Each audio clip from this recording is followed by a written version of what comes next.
Have you ever seen any record of anybody in the Old Testament who ate the Passover and died? There's nobody. It's just like the way some people treat the Holy Communion. Everybody is sober and in a morning mood. Remember me.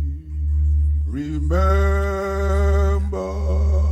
Because Jesus said, do this in remembrance of me. But you see, when you are preaching and talking about the blood of Jesus, they sleep off. They like the shadows. But why not walk in the reality? Because the bread and the wine are symbolic, and that is why they cannot save. Somebody cannot eat bread and wine a million days and be born again, because there's no life in the bread and in the wine. They are symbolic. And believers who have grown know they don't need bread and tasty time because they have the word. If the communion was that important, why didn't Brother Paul talk about it to the church in Ephesus, where he was the real pastor of that church? Why didn't he teach it in Colossae? Why didn't he teach it in Thessalonica? They say, well, if you eat that bread and there is sin in your life, something will happen to you. But the bakery is owned by unbelievers who eat the bread freely. Then when it gets to church, it kills the Christian. So it's in the new covenant where we are born again that now the bread and the wine will kill after we have received Christ. Isn't that a bit funny? But that's how we think.